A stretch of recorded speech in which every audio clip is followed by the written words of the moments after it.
Ready. देखो जिज्जी, ब्याह पूरा होगा शांति से और तुमने बहुत समझाओ। अब देखो बेटा ने भाई जिज्जी आई थी सो खाने के देना खा के और झट से चली गई। देखो आज 10 मान निकलने हो तो कर लो, ना कर ले जाने हैं, ठीक है। कल जाने हैं। हाँ। एक आध दो दिन और रुक जाओ तुम। अबे दिन आके रुके, देखो इतना हमने सबका वादा ले आज और रुकी हम 10 मान कवाने, कल हमें जाने हैं। तुम्हें कल जाना ही है। हाँ। मतलब हम मोड़ा से कहते हैं तुम अठवाई मठवाई बना लो तो है। हाँ। ठीक है, हम कहते हैं कि पंडित खान वाले आवेंगे।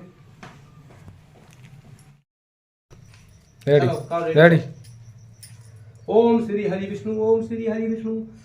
तो बेटा सुनो, एक समय की बात है कि लीलावती और कलावती जंगल में घूमती घूमती नगर का भ्रमण कर रही थी। वहां पर उन्होंने देखा कि एक जगह सत्यनारायण व्रत कथा चल रही है। तो लीलावती कलावती से बोलती है कि क्यों ना सत्यनारायण व्रत कथा को सुन लिया जाए और यहाँ पर जो प्रसाद मिलेगा उससे अपनी भूख को शांति मिलेगी।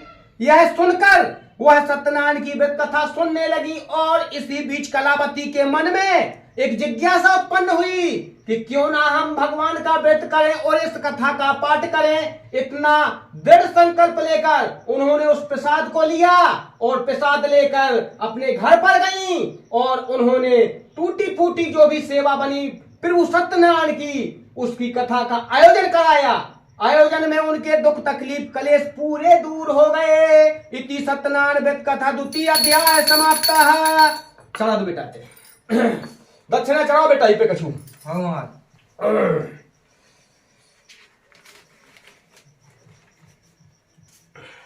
ओम श्री हरि विष्णु, ओम श्री हरि विष्णु। तो बेटा आप सुनो ध्यान से, जो आपके जीवन को बहुत ही महत्वपूर्ण अध्याय है, सब जन का ध्यान से सुनने। एक समय की बात है कि एक रानी एक राजा के साथ घूमने के लिए अपने ससुराल में गई और ससुराल में जैसे ही पहुंची तो उसके मायके वालों ने उसका बहुत ही धूमधाम के साथ सत्कार किया। उस सत्कार को देखकर राजा विचलित हो गया कि आखिरकार इतनी धन संपत्ति इनके पास कहां से आई। वह पूछने लगा अपने साले से कि इतनी धन संपत्ति तुम्हारे पास कहां से आई। तो उसका साला कहने लगा राजा का कि महाराज यह केवल और केवल महाराज सत्यनारायण का प्रताप है। राजा के मन में लालच पनपा और राजा कहने लगा कि अगर ये सत्यनारायण का प्रताप है तो मैं भी सत्यनारायण का व्रत करूंगा और कथा करूंगा। लेकिन राजा कहने के बाद भूल गया और सत्यनारायण का जो क्रोध है, क्रोध जागृत हो गया और क्रोध इतना जागृत हुआ कि उनका राज्य बिल्कुल चौपट कर दिया। इति सत्यनारायण व्रत कथा तृतीय अध्याय समाप्त। चढ़ाओ बेटा हो। रेडी।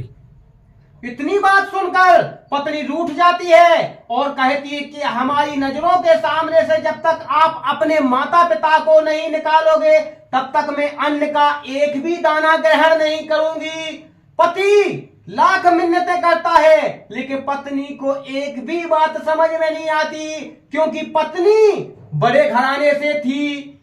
जब इतनी बात सुनी पति ने तो वह अपने माता पिता के पास जाता है और माता पिता से विनती करता है कि हे प्रभु, हे भगवान, हमारे लिए आप ही सब कुछ है, लेकिन मुझे आज पत्नी के वियोग की वजह से आपको त्यागना पड़ रहा है। माता पिता सब कुछ बातों को सुन लेते हैं और वो कहते हैं कि बेटा मुझे आप एक तीर्थ स्थान पर छोड़ दो, मैं अपना भरण पोषण कर लूंगा, लेकिन पुत्र तुम अपना ख्याल रखना और उस बहू का भी ख्याल रखना, क्योंकि उसकी बहू के ऊपर जो कुबुद्धि का प्रभाव है वो कहीं ना कहीं हट जाएगा।